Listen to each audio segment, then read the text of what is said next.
Et bonjour à tous, aujourd'hui une nouvelle vidéo, cette fois-ci on va s'attaquer aux pires sbires selon moi. Donc quand je dis les pires sbires, c'est soit en fonction de leur réponse, soit en fonction de leur puissance. Donc, et c'est pas parce que ils sont les pires qu'ils sont pas forcément fun à jouer. Moi par exemple, il y a des sbires que j'aime bien mais qui peuvent être très très compliqués à gérer. Donc, dans un premier temps, je vais parler des sbires de la boîte de base. Donc, l'homme radioactif qui a un 2 contre un d'attaque et qui a une réponse forcée qui dit après qu'il a attaqué, on doit défausser une carte prise au hasard dans notre main. Donc, ça, c'est vraiment le fait de défausser une carte au hasard, c'est vraiment très très contraignant. Surtout si c'était la carte qu'il nous fallait pour la suite de la partie. Et j'ai également mis Madame Hydra, donc 2-2 contre 2 d'attaque. Et Madame Hydra ne peut pas subir de dégâts tant que la manigance annexe associée est en jeu. Donc il va d'abord falloir déjouer la manigance annexe qui, pour rappel, a au minimum 5 menaces. Et elle a une réponse forcée qui dit après que Madame Hydra est attaquée ou contrée, il faut qu'on place 2 menaces sur la manigance annexe en jeu. Donc c'est vraiment horrible parce que si on n'a pas réussi à se débarrasser de la menace, des menaces sur la manigance annexe, elle va en rajouter 2. Du coup, horrible. Dans l'extension du crâne rouge, donc j'ai mis le mutant de Zola. Donc moi, pour le coup, ce sbire, je le trouve horrible, mais je le trouve pas fun du tout. Pourquoi? Parce qu'une fois révélé, ça dit qu'il faut qu'on défausse des cartes jusqu'à ce qu'il y ait un attachement tech qui ait été défaussé, et ensuite on lui attache cette carte. Et du coup, pour moi, c'est clairement une des pires cartes du jeu ever parce qu'en fait, ce scénario, pour moi, comme j'avais dit dans d'autres vidéos, c'est pas un scénario qui est fun pour moi, quoi. C'est Déjà, on peut, en fonction de la réponse de la manigance principale, on va défausser des cartes. Ensuite, on va révéler. Alors, le sbire est mis en jeu quand on défausse comme ça, mais dans tous les cas, lui, si on le révèle, on va défausser jusqu'à avoir d'autres cartes. Et dans tous les cas, il va revenir, il attaque fort. Enfin bref, moi, c'est une carte que je déteste vraiment littéralement. Et j'ai mis le soldat d'Hydra, alors qui en soi a des stats pas trop graves, des points de vie, ça va, mais c'est vraiment son effet une fois déjoué qui dit attribuer une carte rencontre au joueur, donc attribuer une carte rencontre au joueur qui a vaincu ce sbire. Et ça, moi j'aime pas ça, m'attribuer des cartes rencontres supplémentaires. Maintenant, dans la convoitise galactique, donc j'ai mis le requin, donc qui a coup rapide et ses attaques font des dégâts indirects. Donc il attaque à 3, ce qui est quand même beaucoup. Alors on peut potentiellement distribuer les dégâts aux alliés si on en a beaucoup. Mais 3, c'est quand même une forte attaque. Et si on n'a pas d'alliés, on va subir ces 3 dégâts. Et 7 points de vie, c'est quand même aussi énorme. Le pirate, donc j'ai mis ce pirate et les autres pirates. En fait, ce que je n'aime pas du tout, c'est que après qu'il ait attaqué et blessé après qu'il nous a attaqué et blessé, il faut qu'on retire il faut qu'on retire de la partie une des cartes de notre main. Et en fait, le fait de retirer une carte, je trouve pas ça agréable du tout. J'ai également mis Monarch Starstalker, donc le blaze incroyable. Mais pourquoi je l'ai mis? Parce que en fait, il a des bonnes stats, 7 points de vie et surtout il a Vilénie. Donc c'est comme si on se retrouvait au final avec un nouveau méchant, on va dire.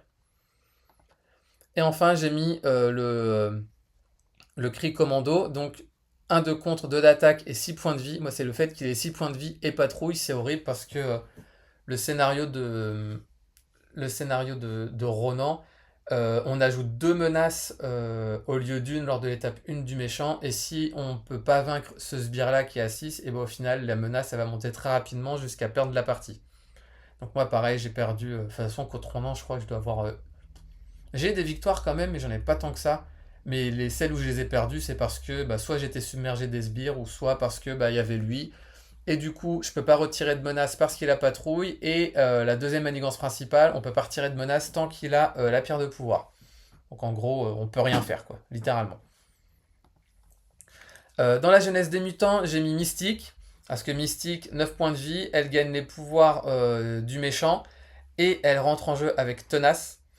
Et si on se retrouve avec un méchant qui a 3 d'attaque, 3 de contre 3 d'attaque, au final, ça va en faire un sbire très très dur à vaincre.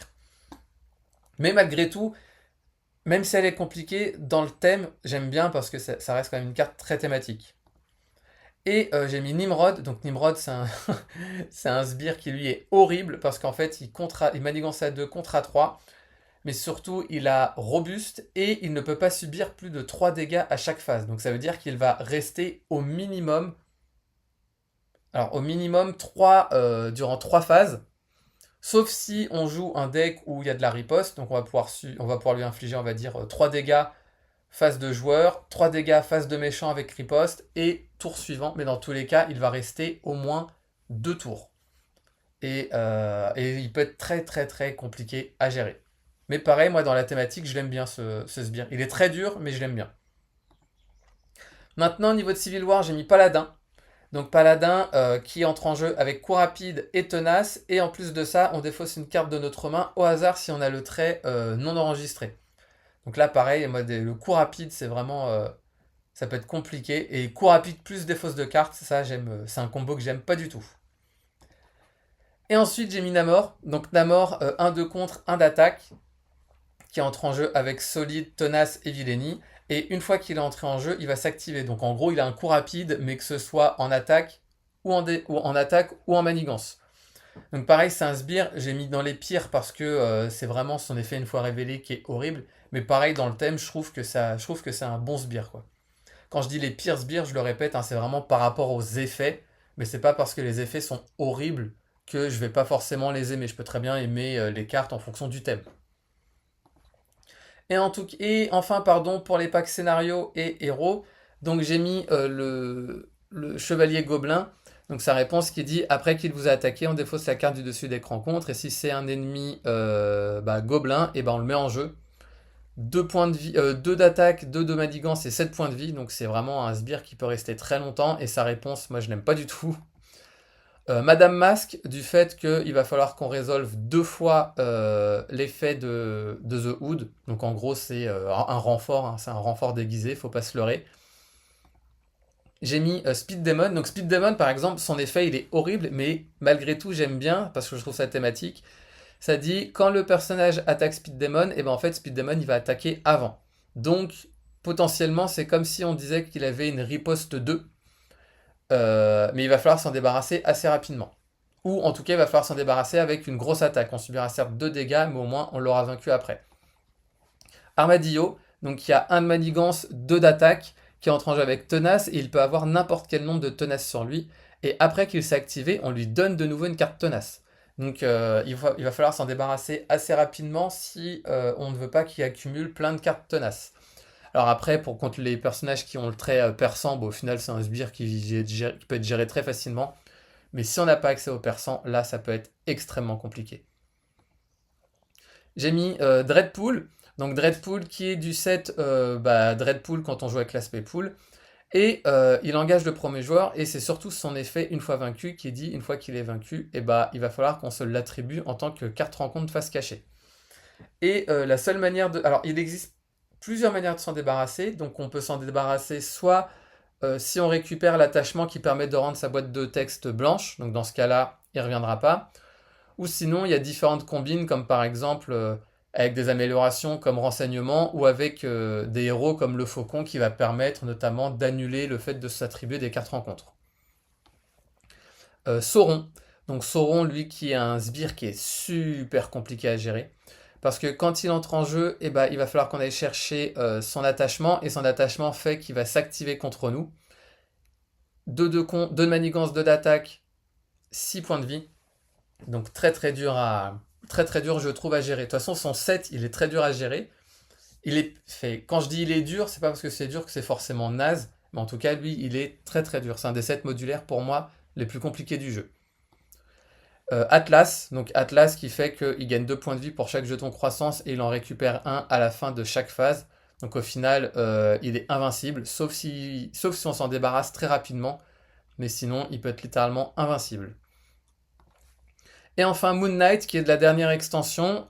Pourquoi il est horrible? Parce que déjà, riposte 2, tenace, et en plus de ça, il va falloir qu'on résolve l'effet une fois révélé de la traîtrise la plus au-dessus de la défausse du deck rencontre. Donc si la traîtrise c'est par exemple une manigance, et au final il va entrer en jeu et ensuite le méchant il va manigancer, donc c'est vraiment un effet qui est horrible. Mais par contre, comme dit, c'est dans la thématique, moi je trouve ça sympa quoi. Et même le personnage, j'aime bien le personnage de Moon Knight. Donc en gros, son effet, il est certes horrible, mais c'est pas pour autant que je vais jamais le mettre durant mes parties dans des decks rencontres. Donc voilà pour moi quels étaient selon moi les pires sbires, donc en fonction de leurs effets, mais pas forcément en fonction du thème. Donc n'hésitez pas à me dire, vous, quels sont selon vous les pires. Peut-être qu'il y en a que je n'ai pas mis, mais que vous considérez comme étant horribles, donc n'hésitez pas à me les faire remonter. Pour ma part, je vous remercie d'avoir regardé cette vidéo et je vous dis à bientôt pour la prochaine.